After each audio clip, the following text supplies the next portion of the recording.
Welcome back to episode 2 of Entangled Discussions. Thanks for everyone for turning up. Real pleasure to host everyone last week for Chris's talk. Real pleasure today to see so many familiar faces here and see so much interest.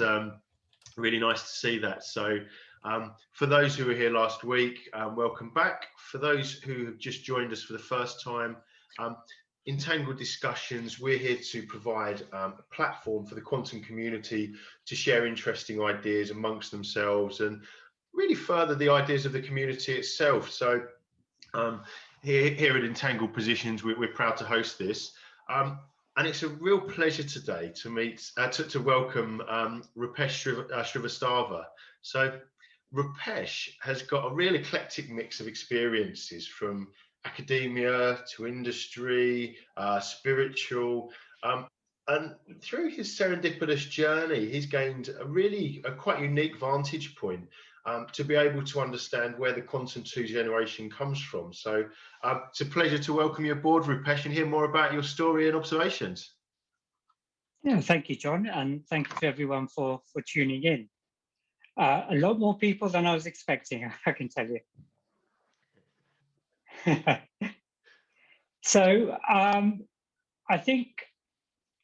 first let me introduce myself. So my name is Rupesh Srivastava. I work for the UK Quantum Computing and Simulation Hub. And I'd like to introduce what that is. So John, do you mind sharing the first slide? I've just got a few slides. Of course. Has that come up? Yes, it has. Yeah, brilliant. Right. So I don't know if you want to make that full screen if you can, or. Oh, hold on. Bear with me. You can enable editing and. Oh, okay. Oh yeah. How is that better? And you can play the slideshow, I think, now. How do I find that? This isn't my strong point. Is that? Yeah, press that, yeah. Perfect. That's it, yep, well done. Great, so the UK Quantum Computing and Simulation Hub is part of the UK National Quantum Technologies Programme.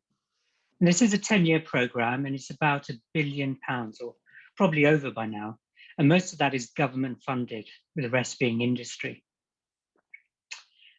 And I'm really proud to be a small part of this massive undertaking, of this wider team, of this bold initiative that the UK announced back in 2013. And the first question to ask is, what's the point of this program? What's the value of it? And the answer to that is, it's to translate the excellence of the quantum science in the UK, which has been for decades. But how do you translate that into wider society and for the benefit of humanity? And while you're doing it, create a brand new quantum industry along the way. And the answer to that was the creation of 4 quantum technology hubs. So 4 quantum hubs of 4 focus areas in sensing, imaging, communications, and computing. And each hub is actually a consortium of universities, because that's where the expertise is, and industry partners.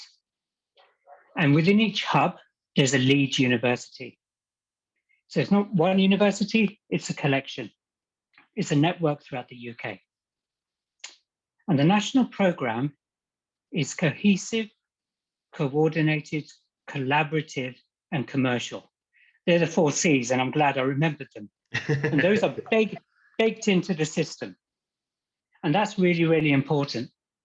Otherwise, you have individual research centres doing wonderful work, and perhaps some translation into industry, for example.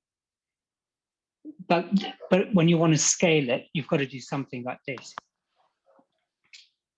We also address skills and training, because this isn't just about research and technology.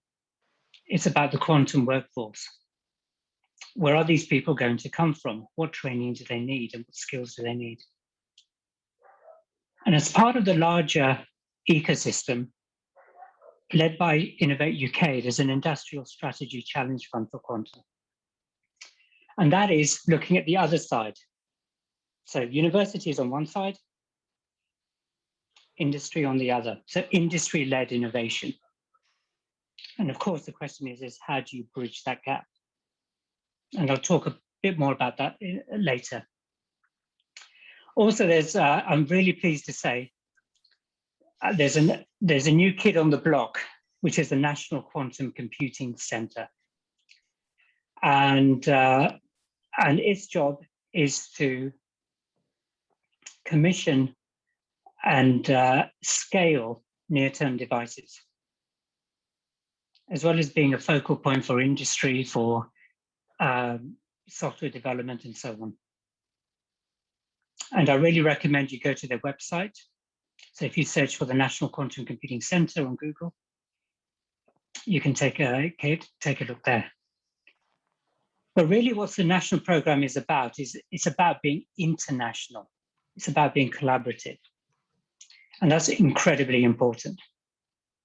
And it's really about as you're probably aware, the quantum initiatives around the world, which are led by industry and nation states. There's a lot of activity. And so it's important as well for UK to sort of maintain its leadership role in this as well. And if you look at the 7 icons towards the bottom, the national program would not be possible without the collaboration of government agencies and organizations who are supporting this. Could I have the next slide, please? Yeah. Brilliant. So, yeah. So for the Quantum Computing and Simulation Hub, who we are, we're a collection of 17 universities, and you can see us on the left-hand side, and we're led by Oxford University. That's where the headquarters are. That's where I'm based. I'll tell you where I'm based now in a second, but that's where my day-to-day is. And this is a network of universities across the UK, and you can see our industrial partners on the right-hand side. If you move to the next, please. Yep. So this is our program of work. And so we're divided into various streams of work, packages, and we do the full stack, going from various quantum hardware platforms all the way through to applications. And that's for near-term devices, moving on to where we want to be, which is the universal fault-tolerant era, really powerful quantum computing, and also quantum simulation, which is an interesting area. And if you look on the various hardware packages, it's everything from diamond and silicon, ion traps and superconducting, photonics and cold atoms. Now, what I want you to understand here is that quantum computing isn't just one thing. There are many ways of constructing a quantum bit or qubit. We don't know which platform is going to win in the long term, but these are the ones currently being supported by the UK national program. It doesn't mean that there aren't others, and it doesn't mean that they may later on overtake. But that's the situation today. And the next one, please. Yep. So I don't work in any of those work packages. So what do? I work in user engagement. And our mission is simple. This is how I describe it. It's to develop and nurture the quantum computing ecosystem for UK prosperity. And by prosperity, I mean prosperity in all of its forms. So it's economic prosperity, but it's skills, it's benefits to wider society. And what do I mean by ecosystem? So if you move along to the next one, this is how I've drawn my job. So it is a little bit complicated. There are lots of tiles in hexagons, and the hexagons are deliberate because I wanted to indicate in a very simple way that each of these areas are multifaceted. So industry is not a thing. It's made up of sectors, made up of companies, large and small, with different missions, different agendas, different people. So how do you traverse that? How do you bring all of these elements together so that you end up with an industry, you end up with a workforce, you end up with a user community who are confident, knowledgeable, and can use a wide variety of different hardware for different use cases. And on the top left, you have kind of the skills. I've kind of written it down. I've been doing this job for over 5 years now. So to be good at this job, you need to be good with people. You need to have technical skills. You need some kind of analytical awareness, let's say. But you've also got to be strong in communication, both verbal and written. You need to see the big picture. I mean, the more I say it, the more this seems impossible. That how can anyone have all of these at the same time? But you've got to be able to dive into the detail. So in a typical day, it could be talking to companies or talking to government or talking to an investor, thinking about skills, organizing events, doing research for reports. And it keeps chopping and changing. So you have to be curious, you have to be flexible. But here's the key thing, you have to be entrepreneurial too, because you've got to spot the opportunities. I'm not sure that can be taught. This has been a long-standing discussion between myself and other entrepreneurs who, I kind of feel it's in your blood. You've kind of got a nose, you kind of sniff out opportunities. But, that's a matter of debate. But you've got to be innovative too. We don't just sit back and just wait for things to happen. We create new things. For example, the Quantum Pathfinder Challenge, which was quantum computing for space and bringing the space industry, quantum readiness program to make industry quantum aware sooner rather than later. And you've got to be diplomatic because this work is, you're dealing with, in the UK, you're dealing with regional and national, but you're also dealing with international. So lots of visitors from very important people from different countries around the world. And the most important tile out of all of these for me is that we're a first contact point, not just to the hub, but to the UK national program too. So we create the first impression. And we want it to be a good one. So already I hope you can hear the words we a lot, because I'm a very strong team player and I really am passionate about team. And that's because of my background. If we go to the next slide, this is something that is not connected to my hub work.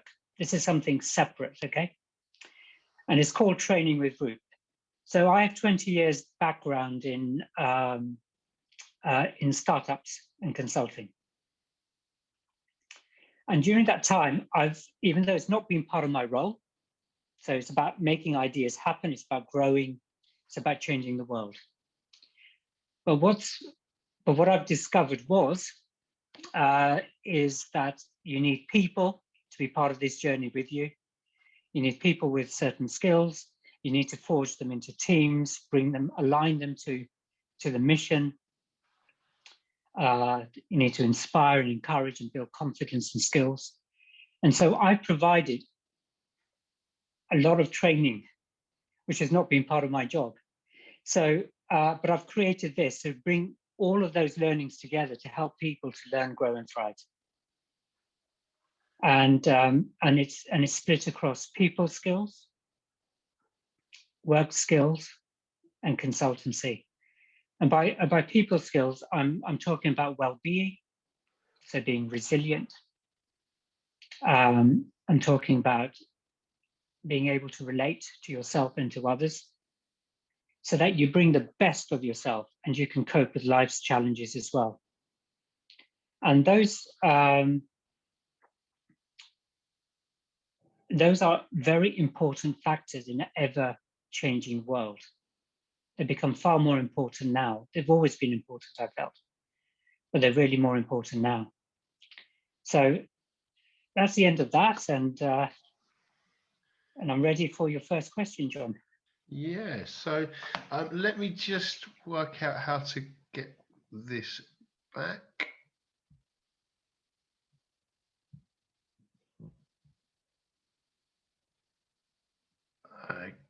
Okay, so am I back on?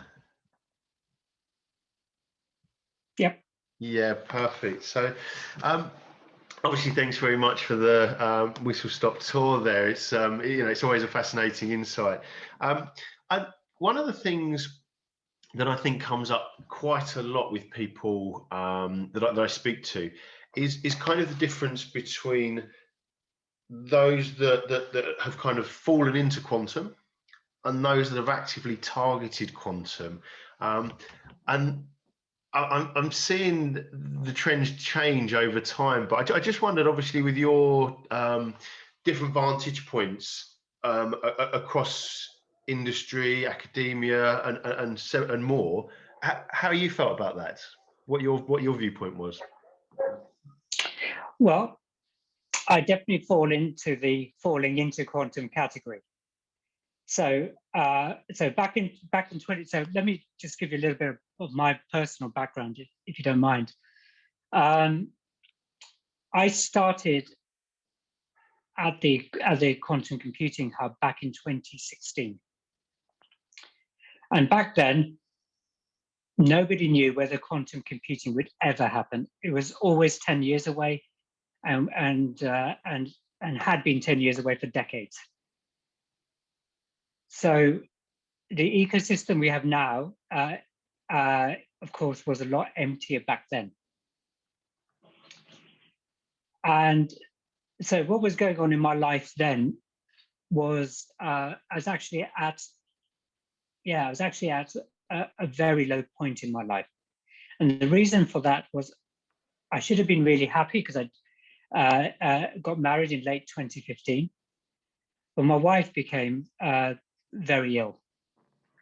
And it was a sort of life-threatening thing. And at the same time, I'd been caring at that point for my father for 5 years, and that's nursing him. He had diabetes and Parkinson's. And that was nursing him day and night. I slept with a baby monitor, so I didn't really sleep. I catnapped. I consulted to pay the bills. I taught myself caring and nursing because I was hopeless when I started. I would get frustrated with my father, for example. But after 5 years, I could train others. And I campaigned because social care is just awful. So that's where I was sort of coming from, and I wasn't really looking for quantum computing, and I was being encouraged by my family members and my father and mother-in-law in particular to live my life too, because I was giving so much to others, right? So I looked around Oxford because that's where my wife was living and working, and at the university, and I found this job in the user engagement team. So what I wanted, what I love is technology. What I love are people. What I love is variety. But yet, because of my circumstances, I wanted something that I didn't have to think about, that I could do in my sleep. But I've always cherished. I always say I was born too late for the moon mission, because that's what I would have loved to be part of, right?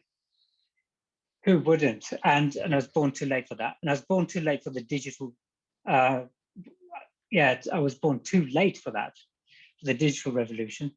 So and so here was something which was a quantum revolution, and I didn't know what it meant.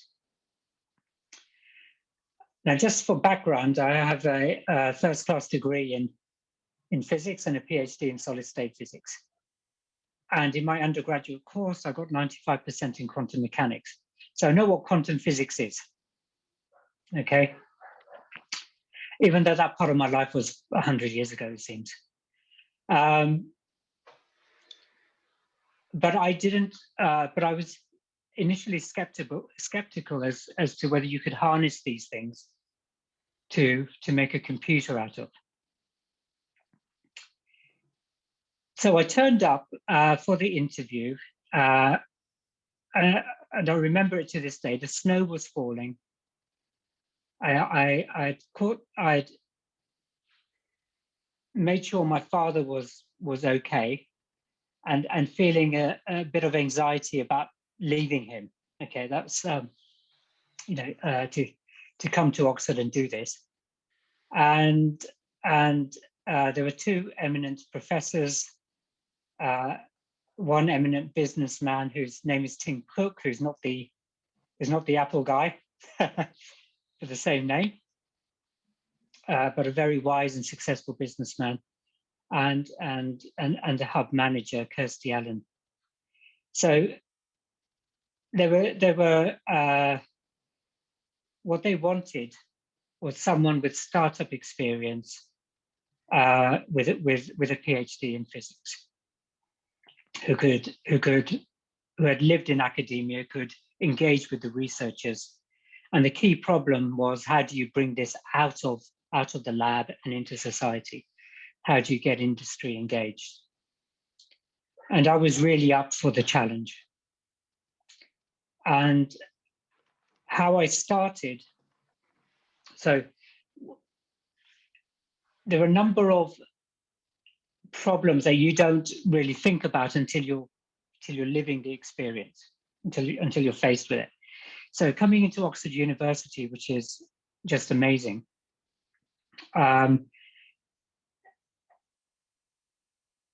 Oxford University is a universe in itself. So navigating, finding out what's going on, who's doing what, with so many wonderful things happening, was a big challenge. You feel really tiny, and you're trying to understand how this place works. And I remember meeting one professor and asking him, and he said, "When you find out, let me know. I've only been here 13 years." So I didn't feel so bad after that. But I really thought about this, and I started with a vision. So for me, ecosystems are really important. I've been doing it for many years. A startup is an ecosystem. A research environment is an ecosystem. The national program is an ecosystem. It's just a question of scale. And so I decided I would treat this exactly as I would any startup. So the way I work is I start off with a vision. What are we trying to achieve? There's a lot of, at that time, hesitancy, skepticism. This was a risky and bold venture. Nobody was quite sure whether we could pull it off or not. And this was a global view, not just, of the UK. But when you have a vision, you've got to be positive. And when you're imagining the art of the possible, imagine the best you can. and even go beyond that, break the glass ceiling. So this is what I imagined, and I'd like you to listen to it. So I imagined, so if we were in the acorn era, so we're just an acorn of quantum computing, and I imagined what would the mighty oak era look like with powerful quantum networks, with powerful quantum computing. And I imagined a child in that future. And that child was in class and studying, say, a history or sociology lesson, looking back at this sort of timeline, late 20th century, early 21st, reading whatever passed for books in the future, and they were puzzled. And the teacher asked them why they were puzzled. And the child, sort of just asks, what's cancer? What's Alzheimer's? What do you mean people didn't breathe clean air? What do you mean plastics were in every part of the food chain? What do you mean electricity or energy is not free? And that people are starving? Because in that future, I imagined there'd be personalized medicine tuned to your DNA. I imagined powerful quantum computers routing traffic, flying cars, whatever you want to think about drones. I imagined that child living in a quantum city. And where is that city? That city's all over the world, and also off-world as well. And then it becomes rather a simple question. When you've got such a vision, how do you get from here to there? Right, easy, right? So, and the thing is, while you work towards that, you've also got to demonstrate near-term benefits. So you have to engage with industry. And industry typically wants something far more mature that they're ready to use. But quantum is so different. And I want to explain why I think it's so different. And I want to explain it as if you were pitching to create a company to an investor. Okay, so I want you to be in that sort of mindset. Now, let's suppose you've got a great idea that can change the world. And I'm going to use just very simple animal metaphors to try and get the message across, hopefully. So you're thinking of a cheetah. It's fast, it's smooth, it's lean, and it can go fast, right? So that's what you want your product or service to be like. Now, because of real life, technology limitations, limitations with people, with funding, with developing business cases, and so on. Well, you make hundreds of compromises. So you end up with what I think of as a baby hippo. And you hope, right, because you're an optimist, you hope that, well, along the way, that hippo is going to change into a cheetah. Of course it will. Right? Then the real world happens. So as you grow the company, as you get investment and start to expand and working hard, and you're feeding this baby hippo, it becomes a bigger version of itself. And you end up with teams of people around it. And you've enhanced the hippo in many ways, maybe created other hippos along the way. And that's what they know. That's what people understand. And your company's bringing in revenue. You're thinking about next steps. You're thinking about 100 different things. maybe along the way, you've forgotten about your cheetah that you started off with, that inspired you in the first place. Then you reach a critical moment in history, and I'll explain why it's critical, why now is the critical time. But you reach a point where something new comes in. And in fact, quite a few new things have come in, which include machine learning. But it's quantum computing or quantum technologies. And suddenly, it's not a cheetah anymore. Suddenly, I'm bringing in Pegasus.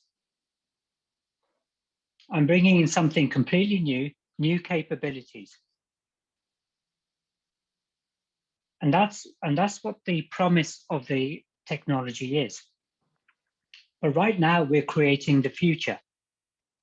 That future that I talk about hasn't happened yet. And so what happens when you have quantum computers? So I hope people are familiar with the quantum supremacy experiments by Google and also in China. It's a word we don't like using, supremacy. Who cares about that? But really, it's an important milestone in history. It's to give confidence to people. It's to do something that is really hard for a classical computer to do, a task. Now, this was generating random numbers, and you can argue whether it was doing that in 200 seconds versus 10,000 years or 2.5 days, depending on whom you're talking to. You can argue whether it was a flight, as in the Wright brothers' flight, or a hop. Well, whatever it was, it's a milestone, and a really important one. Because when you're doing a quantum algorithm, when you're trying to solve a problem, we have the benefit of supercomputers, of high performance computing, to tell us whether we're right or not. But if you imagine, and somebody called me the metaphor king because I keep talking in metaphors, right? So if you imagine we're on a ship and we're fine because we've got a map and we've got a compass and we've got some idea of navigating by the sun and stars. But what happens when we cross that dotted line, which marks the end of the known world? Okay. And when you cross that threshold, what it means is you're in unknown waters because there are no computers on the planet that can verify what you are doing. So how do you know you're getting the right answer? So there's a lot of work around verification. There's a lot of work in understanding. It's not just, can you assume that if you do a whole set of, escalating problems in difficulty, so starting off really simple, like the hydrogen atom, and then going up and up and up and up, when you cross that dotted line, do you draw a straight line and say, I can trust the answers because I could trust the answers before, because I verified them? Or do you say, let's not assume anything? Just because a quantum computer can handle a certain problem of a certain size, it can handle a more difficult problem.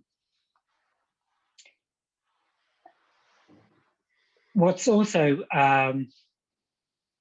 exciting but complicated is the fragmented nature of quantum computing.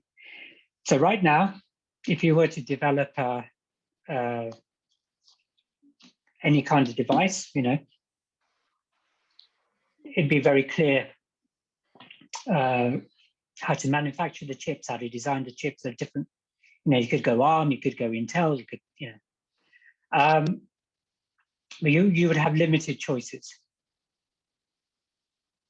But in quantum computing, how you construct a quantum bit is, lots of ways. And so when we're talking about the quantum workforce, when we're talking about users, these kinds of details right at this stage matter. It matters whether you're using an ion trap or a superconducting circuit.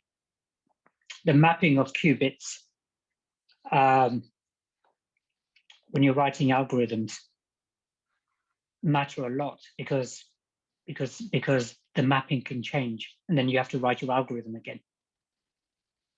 And we're in the regime of tens of qubits. So in the NISQ era, we're looking, up to 1,000 qubits. But when we get to a sufficient quantity, then we can look at problems like feeding the world,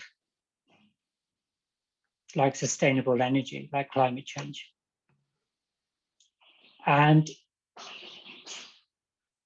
we need people with a whole bunch of skills, a whole bunch of backgrounds, a whole bunch of ideas to develop these. And applications we just can't think of. And I've just seen a comment by Berin, a really important comment, and we need people with heart, he says. So absolutely.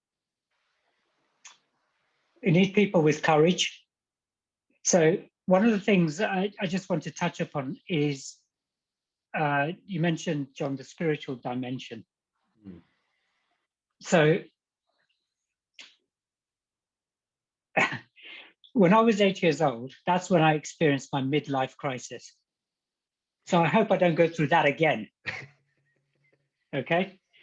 So what happened was I became conscious of mortality, and I became conscious. I started to wonder. Well, it was more than wonder; it became an obsession. What's the purpose of life? What's the purpose of my life? And what happens when we die? And as an 8-year-old, I thought adults knew the answer, and it was cool. Everything was okay, and I didn't need to worry. What I ended up doing was upsetting a lot of people because I didn't understand that, talking about death is not a good thing. And so that took me, so after lots of insults, and people getting angry with me, that took me down some Eastern pathways, and I decided to find out myself. So I'm curious about this sort of going within. So self-discovery, self-improvement, but also curious about the universe. What is it? Why does it exist? Where does it come from? How does it operate? And so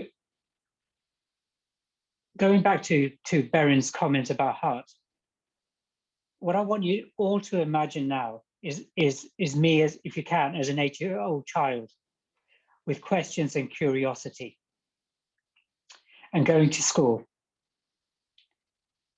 but then facing discrimination.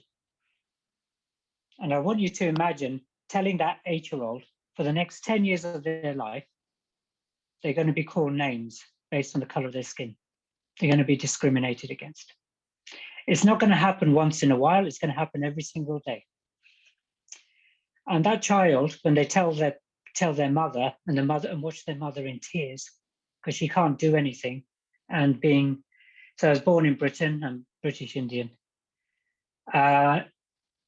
They didn't experience that in India. They weren't prepared for it. It wasn't even on their radar. So certain cruelties, yes, because human beings are human beings, but not this sustained discrimination. So when my mother burst into tears, I stopped talking to my mother, and I just held it inside. But all the while, that question of what is life, what is this universe, just burned like a furnace within me. And I like people too. So I taught myself meditation at 12. I read all the stories and the scriptures and things that I could get my hands on, like the Bhagavad Gita. I was reading science books as well. I was fascinated by astronomy, especially black holes. fascinated by people too. So in the UK, from 16 to 18, you do what are called A levels, which is pre-university. And normally you choose, sort of STEM subjects, or you choose art, arts. It's either or usually. And so I chose English, maths, and physics. And in those days, it was common to do 3, because I really wanted to study English literature, because I love stories. I love how words can paint a picture, and life's experiences as well, because we can all learn from each other, I feel. But I remember standing one day after a really bad physics lesson. The teacher had left for a better job.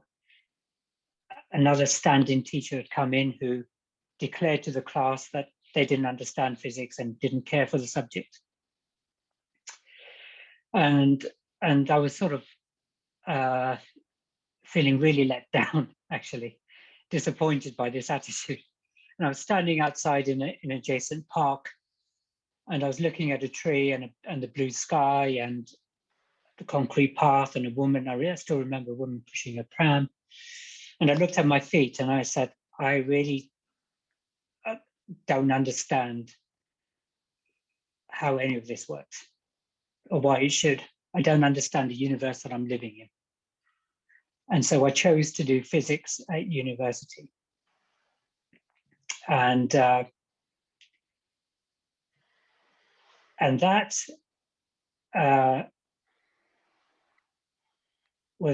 and I loved it. But during my A-levels, again, I wanted to, my heart desire was to go to Oxford. And I've loved Oxford since the age of 8 years old, when I first found out about it. I always saw and always do see the university as a bright light for the world. And that light, whoever it touches, improves it for the better, makes humanity better. And I was kind of discouraged from applying to Oxford. Not by Oxford, I should say, but just by the process. And I got annoyed, and I wanted to find out, because first of all, I was told I wasn't good enough, but I felt I was good enough. And as I dug deeper, an adult sort of careers advisor whispered to me, it's because I wouldn't fit in. And as I dug deeper to that, it became a racial issue, it became a skin color issue. And again, there was that roller coaster feeling of just going down at a steep dive. But I went to a fantastic university, Royal Holloway University of London, and thoroughly enjoyed my time there. And went straight on. So after I got my first degree, I went straight on to do a PhD in, and my thesis was Fourier transform infrared spectroscopy of diamond. So studying defects in diamonds and semiconductors using a bunch of techniques. And, it's one thing for theoretical physicists to draw things on a piece of paper and it looks really nice. It's quite another thing to make it a reality. And that's what I want to talk about, why this moment in time is so important. Because if you want to produce something like a mobile phone or whatever, you need the scientific background. So you need the theory work sorted out, a thorough understanding. You also need the research. Now, I'm afraid for this exercise, I don't have enough fingers. But if they're far apart like this, forget it. It's still theoretical. Because if you can't put it in the lab and make it work, forget it. But over time, these two things come closer and closer together, to the point they're touching. back in 2016, 2014, 2016, they were touching. Now the third finger, so you have to imagine that finger here is still there. What you need then is a third axis, which is engineering.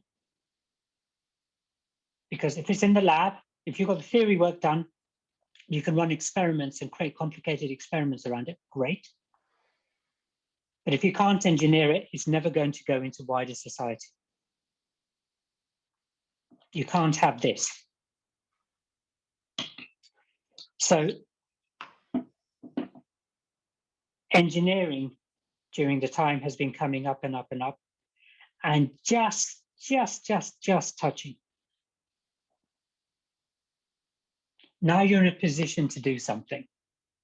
Now you're in a position for the quantum program to start to take off. It's a bit of a long runway, but you're moving now. And as we've seen, well, as I've seen in 5 years, it's accelerated no end. It is really astonishing.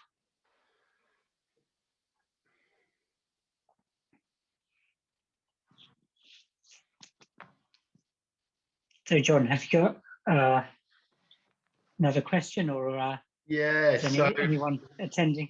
So yeah, where to follow with that? You know, it's such a remarkable journey from the personal, the things you've done, the landscape you're working in, and I think, you know, I mean, my journey is pretty idiosyncratic, but yours is entirely idiosyncratic, and I suspect that there's probably something that everyone can relate to, and also something that is outside other people's frame of references, all at the same time. So, obviously, the theme for this encapsulating where the quantum 2 generation comes from, we've kind of touched on a lot of different facets through the journey, but if you kind of had to encapsulate that, and your vantage point is one that I think gives you real credence into this discussion, but if you kind of had to encapsulate that, how would you sort of pull all the strands together of where things are and what the human landscape looks like? Right. So, so the first thing I'm going to say is that is to make the following statement, which is quantum physics does not discriminate, so neither should the quantum industry. And that's a really, I think, important fundamental principle that we should all take to heart. Quantum is global. And whilst there's a lot of focus on the tremendous work being done by companies, tremendous initiatives by governments around the world, tremendous demonstrations of capabilities of improving quantum computing, satellite-based quantum communications, and so on.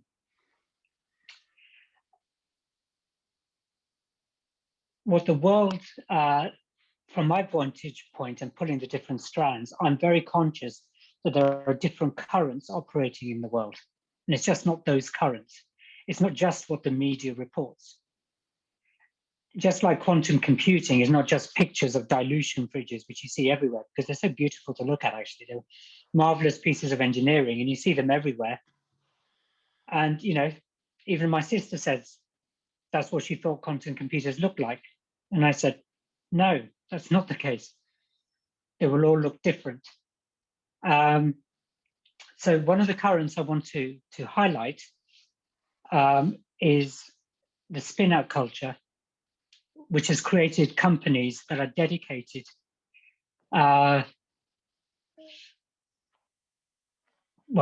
to help people find jobs, to help people achieve skills and training, to try and bridge the gap between the expertise in universities and expertise in industry, and sort of help that flow of information across.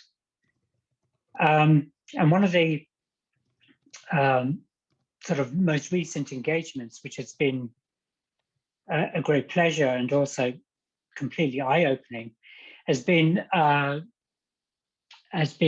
organization called Qubit by Qubit. So they've educated 10,000 people across the world in 125 countries.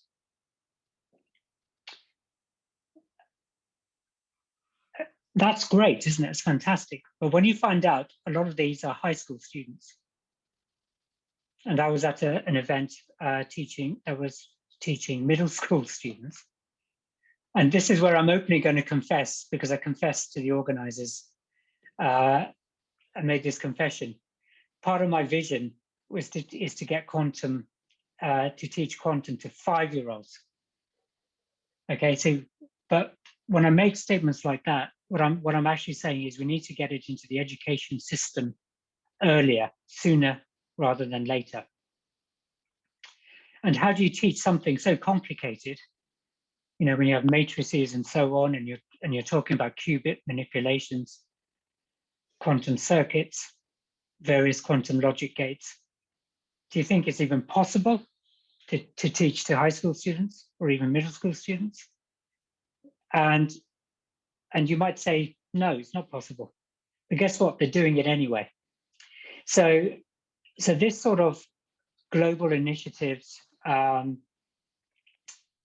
is a really strong current. And when you see the enthusiasm of people and you see the energy as they struggle to learn the concepts, as they struggle to write computer programs, how do you program a quantum computer? And then what can you do with it? That is going to be essential for the future. But here's another thing that is essential as well. And this is what I think people forget, because there's a lot of what I call functional thinking in organizations and people generally. So you focus on the technical, you focus on what you can see. But if these people who are growing up are going into research, or who are going into most likely industry, then you need other skills too. So what I traditionally, and I don't like this term, but you need soft skills, which are what I call people skills. You need to be able to collaborate, because 21st century science is very different from the science that occurred in the 19th century, with person in a shed making discoveries. It is completely collaborative. Look at the Large Hadron Collider, for example. Not even one country can do things by themselves. So we all need each other, because what is quantum computing for? What is anything for? All of these technologies is for us, it's for humanity, right? It's to solve problems that we all face. And if we're to advance, and look, if you look at the 19th century and you look at the attitude, there were amazing discoveries in the 19th century, but the attitude always got me as well, which is we've discovered everything there is to discover, just we need further refinements, right? And if you think about that and think about the steam age and think about that statement, it's incongruous, isn't it? So, then quantum came along and upset the apple cart. Well, what else is going to come along? So putting a really positive sort of spin on this, I do see a new age of discoveries, really science pushing further and faster. But along with that, you need creative skills. You need the artists, the designers, the people, the architects, the engineers. You need the philosophers. You need the interviewers, John. You need the You need the connectors. You need the facilitators. You need the funders. So you don't actually per se need quantum skills, but I would say you need the awareness as a fundamental part of education. And why is that? Well, if you look at the world right now and look at countries within the world as well, you will see there is a digital divide. There's a big difference between people who can access technology and routinely use them versus people who can't. So how do you bridge that? And that's a problem, right? And we haven't solved it. And how long has digital technology been around for? And we still haven't solved it. Now, guess what? Folks, welcome to the quantum era. So on top of all of our other problems, we have the quantum divide. And how are we going to bridge that? So educating the young is going to be fundamental. But you've got to educate people who are coming through the education system. Okay, that's easier because they're coming through the system. But you have people who are out of the system, software engineers, for example, who are fantastic programmers, who can architect great solutions. Can they program a quantum computer, and what does it mean? So if there was a company saying, I need quantum software engineers, what exactly are they talking about? What's the caliber? Right now, you need a PhD if you were designing algorithms. And if you look around the world, there's only a few hundred people who are really good at it. But you've got to learn how to, you've got to soak it up. You've got to try these systems. The other thing you need in terms of the people skills is resilience. And I know this is going to be difficult for a lot of people. It's difficult for me, but so I imagine it's difficult as well. But you've got to loosen up. You've got to stop fearing failure. You've got to stop thinking what other people think about you. You've got to stop being so focused on your image that it paralyzes you. You've got to give it a go. You build your confidence, build your self-esteem.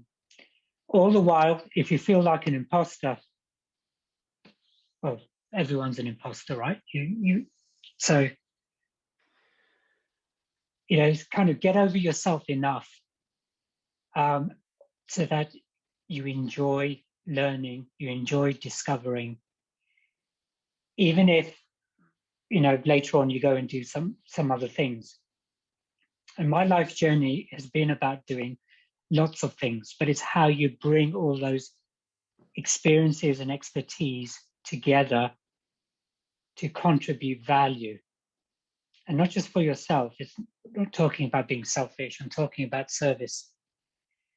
So when you have leaders, the leader we all think about is the one who says, hey, look at me, hey, follow me. And they rush off. And you have no idea whether they're taking you to the promised land or off the edge of a cliff. You've got no idea what's going to happen. Okay. However, there is another type of leader. This resonates more with me and my personality, which is called servant leadership, which is you're at the back and you're bringing everybody along and you're raising everybody up. Can we do that in quantum? And so all these initiatives, which, to be honest with you, like Women in Quantum, like diversity and inclusion, all these conversations that are happening right now are incredibly important. They will cause collisions and friction, but will be the better for them. But guess what? I wished humanity, just human beings treated human beings as human beings. I just wish we all saw each other like that. And that's But in the meantime, there are lots of difficult conversations that need to be had if we want a diverse and inclusive workforce. The pandemic as well has added another factor into this. And it doesn't just apply for quantum, which is, if the talent is, I'm just picking things at random here, but if somebody who is talented is in India, they can work anywhere now without leaving the country. Because guess what? We've all been doing this for, most of us who are privileged have been working online, over video call for over a year now. In the software industry, I'm used to distributed teams who have been global. So when you're managing teams like I had to in the USA, UK, and in India, you get used to managing people globally. And it takes a different skill set to do that than if they're in the same room with you. So my message to you is, you don't need quantum, but get excited about it. And with your own set of skills, which are unique to you, the universe has never seen you before, never seen this unique set of skills. Make a valuable contribution, a positive contribution, the best that you can, given the circumstances of your life that, that will change over time. Cultivate a positive mindset. And from sort of spiritual angle, cultivate inner peace. Because that has given me my biggest source of strength and resilience dealing with the hardest challenges in my life. And the hardest challenges in my life were not sitting the exams, even though it felt like that at the time. It's always been about other people and trying to do the best for them, and while feeling powerless. So you bring the best of yourself to every circumstance. And in that way, you touch another person's life. And in that way, you lift them up, whether it's giving them, whether you're teaching about quantum mechanics, whether you're teaching people how to code, whether it's about people skills or workplace skills, whether it's ethical leadership, whether it's sustainability, whatever it is.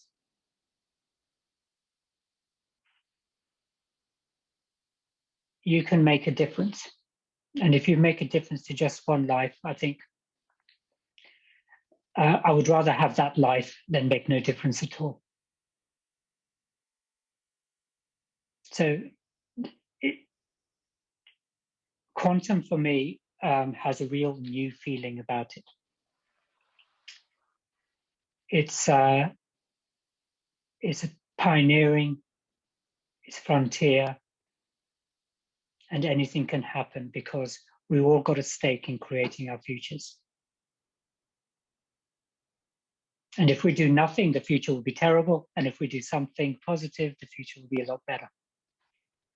So why don't we choose that one? And when quantum computers come of age, and we're a lot older, and looking back through history, it's funny, because 5 years into this, I'm already an old timer. I really am. And others have been researching this for decades, right? So God knows how old they feel. But it's changing. It is changing the world. But I really do feel that it's in the hands of the young. It's in the hands of those whose imaginations are allowed to soar, who will find uses for these machines that nobody even thought possible. If I said to you, do you believe quantum computing for music is a thing? You might shrug your shoulders and I said, don't know, never heard of that. But that's a project that is happening this year in the UK, which is funded by the Quantum Computing Hub, working with researcher in the UK to bring quantum computing and a set of software tools to the music industry, to musicians. And what will they do with that? No idea. Wait and see. I'm just as eager to see the results as you are. So, you know, really, I want everyone who gets a chance to listen to this to really think about your lives and to really value your lives. And I want to bring a genuine experience to this whole eclectic range. While we're talking eclectic, one of the things in the UK that I haven't experienced, so I'm going to now reveal where I'm talking from.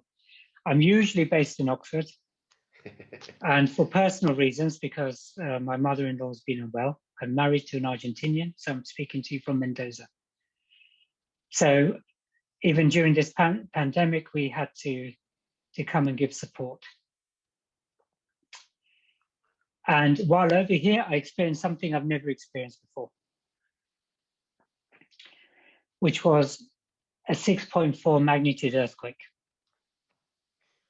at midnight. And I was on the second floor of a flat we were renting. Now, bear in mind, I've never been in an earthquake in my life. Okay, so I don't know what that feels like. But wide awake, there I was. The windows were rattling. There was a grinding noise, a low rumble. And the first words out of my mouth was earthquake.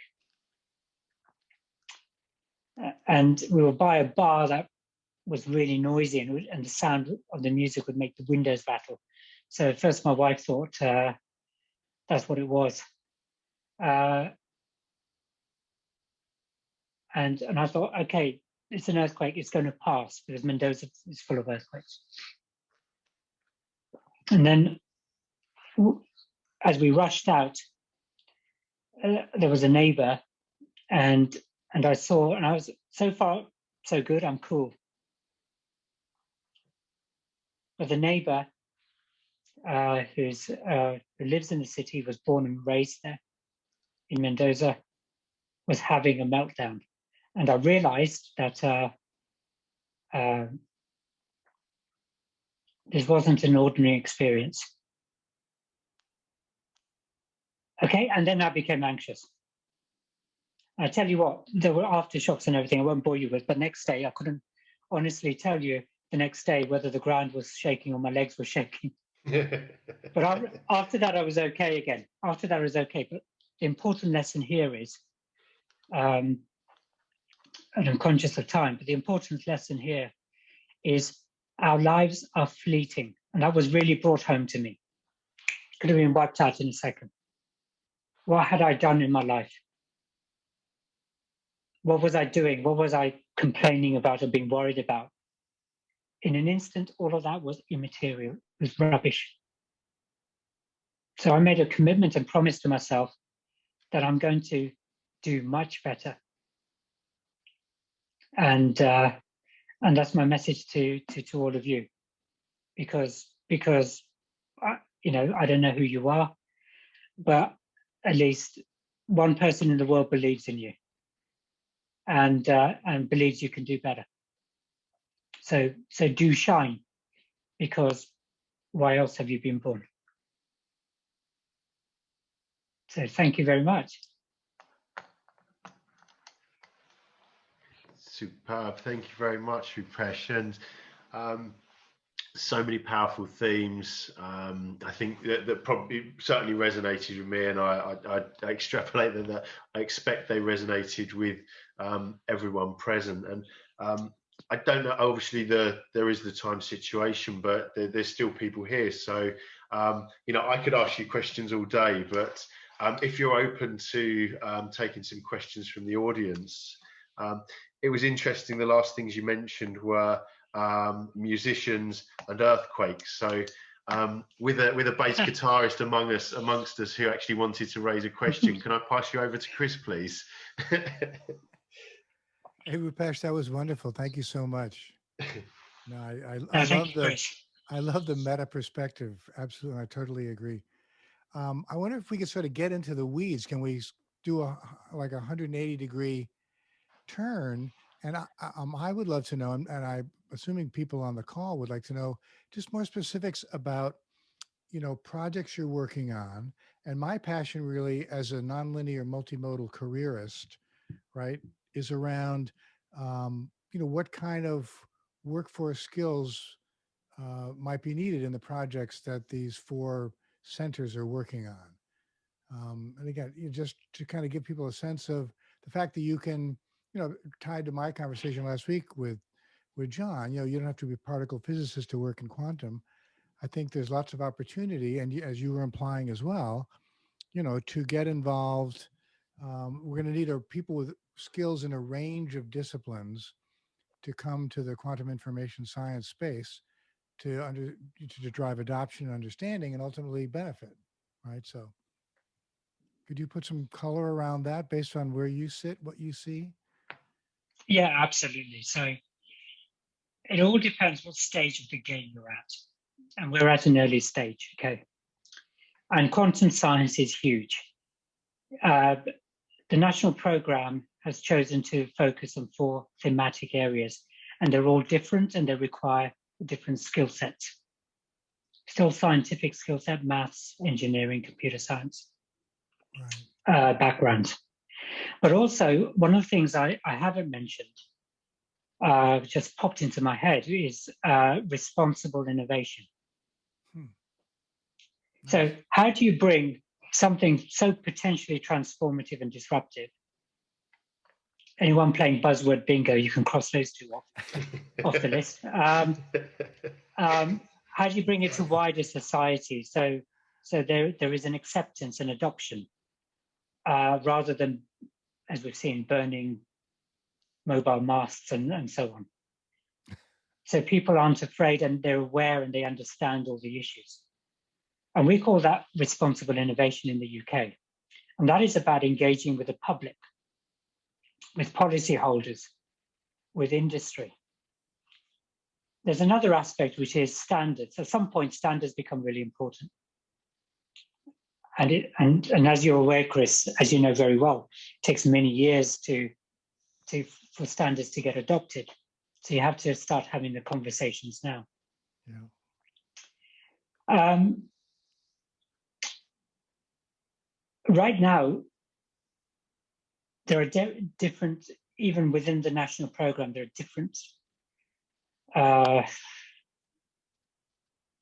theatres of activities. Yeah. There's international engagement, forming strategic partnerships, having international frameworks. So you have exchange of students, for example,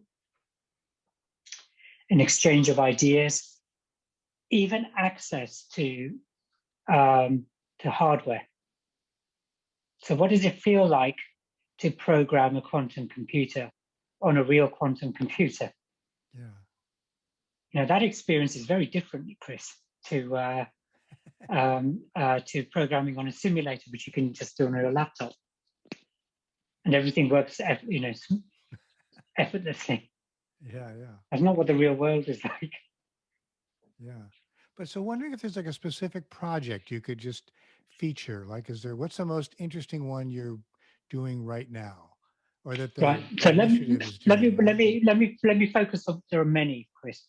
Yeah, sure. But let me focus on one. But I want to get your take on what's getting you excited about getting up every day and working on Project X. So this is So there's a project that is really close to my heart.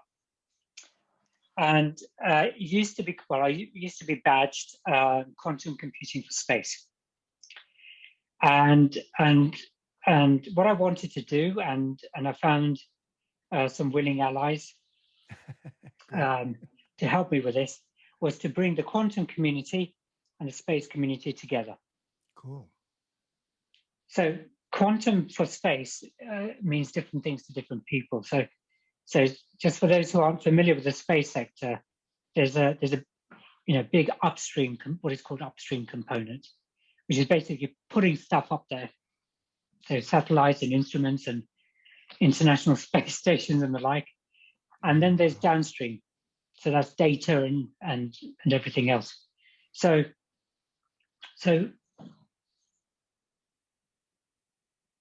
it is not so easy, Chris, to bring two communities who are speaking different languages, different cultures, different backgrounds, who have different priorities, together. But that's what we succeeded in doing. And then explaining how quantum technologies could benefit industry by focusing on industry use cases, and how that in turn can go back as a two-way conversation, can go back to the research to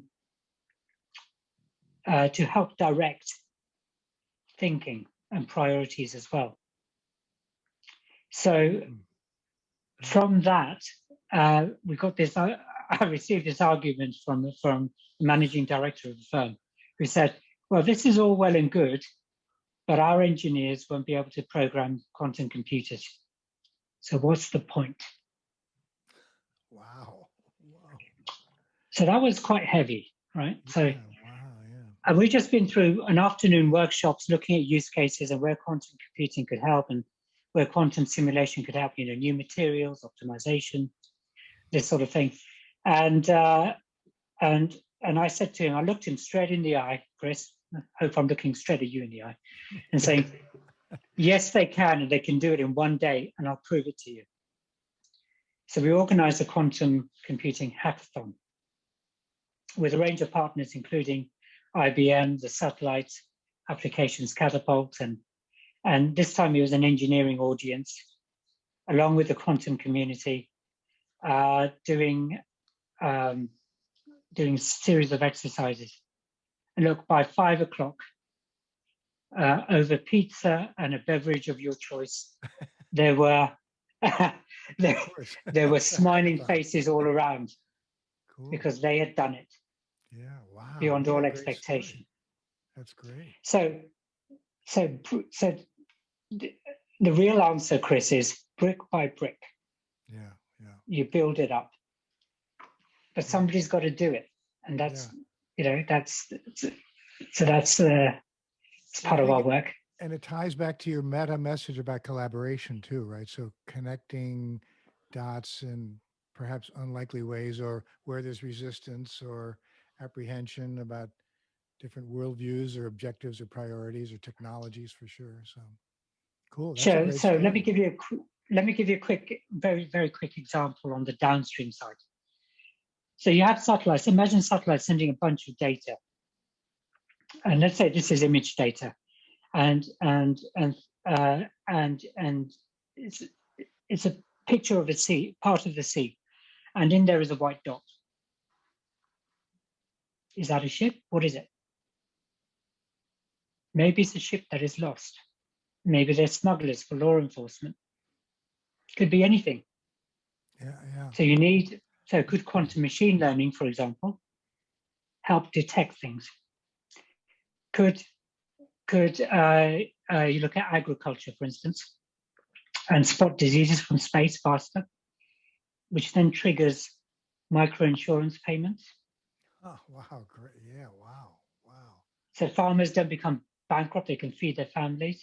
Fantastic, wow. Et cetera, et cetera. There's a whole range of applications where quantum could help. Yeah. So, yeah. Wow, great. Well, thank you for sharing it. That's great. Wow. Cool. So I'll turn it over to you. I'll step away from the mic. So I think obviously Chris and Rupesh are both on the panel towards at the end of the month, so I'm going to try and hold something back for that discussion as well. Although I know we won't have too much trouble knowing both of them, but obviously we have overrun. But I'm happy to keep talking. But are there any more questions from the audience? think we're down to the final 9 hardcore fans. Yeah, yeah. I know people. I know obviously everyone is busy. So at the end of the month, we do have Chris and Rupesh back. We also have an amazing speaker next week who I will be unveiling tomorrow. So keep your eyes peeled on Entangled Discussions for that. But first and foremost, Rupesh, thank you so much for everything today. All I can say is I'm absolutely inspired and blown away. There's so much there to listen to first of all, but also to digest on further thinking about this as well. This isn't something that you'll just get everything straight away. I think a lot of it will spur on thought, certainly for me, and I imagine everyone else. So thank you so much for being part of Entangled Discussions today and sharing so much about your own personal journeys and experiences, and how that can help others. So really looking forward to sort of having you back at the end of the month. But thanks so much for today, Rupesh. Well, thank you, John. Thank you, Chris. Chris, you're a hard act to follow. And thank you to everyone who's been listening. Really appreciate it. And it's a team effort. Meet again soon. It really is a team effort. All right. Hey, John, what is the date? Can you mention the date of the panel? It's the last Tuesday, the 27th. Okay. Always so we've mentioning the date, right? So every discussion is going to be on Tuesday at 4:30 UK time. So next week the 20th, and then the panel with all 3 of our guests on the 27th. Cool. And obviously, if anyone has any further questions about what we're doing, please reach out to me. Always available on LinkedIn and happy to connect and talk with others in our wonderful quantum community. Thank you, John. Thank you, Rupesh. Thank you, everybody. Thank you, everyone. Thanks, everyone. Next time. Okay. Bye-bye. Bye-bye. Thanks, Rupesh. Thanks, everyone. Cheers. Bye-bye.